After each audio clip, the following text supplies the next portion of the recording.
Obo oge mmemme obi aṅụrị nye ndị Omogho community na kansụl ime obodo Orumba North dịka ụmụafọ ha ma ndị nọ n'ụlọ ma ndị nọ n'ụzọ ije gbakọtara maka mmemme Ofala nke abụọ nke onye eze ọdịnala obodo ahụ bụ Igwe Rafael Ọfọ.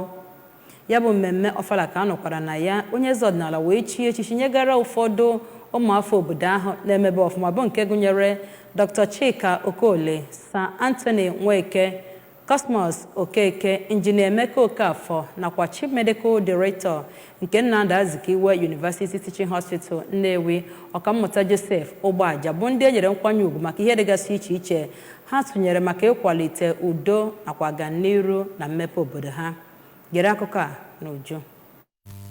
Ma ahụ bụ nke eji aja misa wee bido bụ nke akara na ụlọụka St. Pius Catholic Church nke dị na Omogho ke onye nọ n'isi nchụaja ahụ bụ Reverend Father Henry Oduenyi ya nakwa imerime ndị ụkọchukwu ndị ọzọ. Onye nnukwu ụkọchukwu n'ụlọụka Catholic nke Diocese Ọka bụ Most Reverend Paulinus Eze Okafọ kenere Chineke n'isi Igwe Ọfọ nke Omogho ma kpere Chukwu ka onye ya ogologo ndụ ya nakwa ahụike. Igwe Ọfọ oge ọ nọ na-ekpe ekpere ọjị kwuru na mmemme Ofala ahụ bụ oge eji enye Chineke ekene maka ihe ọma o nyere ha na ndụ ọtụmadị na ọchịchị ya n'obodo ahụ bụ nke o kwuru na udo tọrọ atọ na ọganiru bụ isi sekpụ ntị.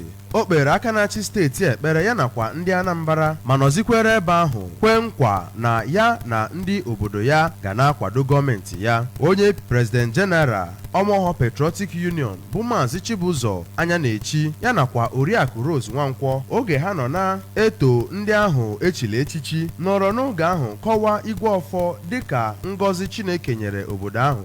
Na nzaghachi ya n'afa ndị ahụ echili echichi, Dr. Okoli nakwa Sir Anthony kelere eze ọdịnala obodo ahụ ya nakwa ndị obodo ahụ niile maka ịhụnanya nke ha gosiri ha ma nọzikwala ebe ahụ dụọ ndị ntorobịa obodo ahụ ọdụ ka ha jiri ịhụnanya nwanne na nwanne nakwa umeala na ndidi wee soro ije ụwa. Dọkịnta Okoli bụ onye so na ndị echili echichi bụ nke afọ echichi ya bụ Nwachimereze kọwara na ihe kpatara o ji wee nabata afọ ahụ echiri ya bụ maka ndị umeanị o ji bido ya nakwa ihe Chineke jigoro ya wee na-arụ n'ogogo dị iche iche iji wee mepee obodo ahụ. N'aka nke ya nwa eze ọdịnala ahụ bụ Prince Chuks Ọfọ nọrọ n'oge ahụ too nna ya maka ihe ọma ọ na-eme. Onyinye dị iche iche ka ndị otu Knight of St. Mulumba ndị enyi nakwazi ndị ikwu na ibe ji wee bịa na nke eze ọdịnala ahụ.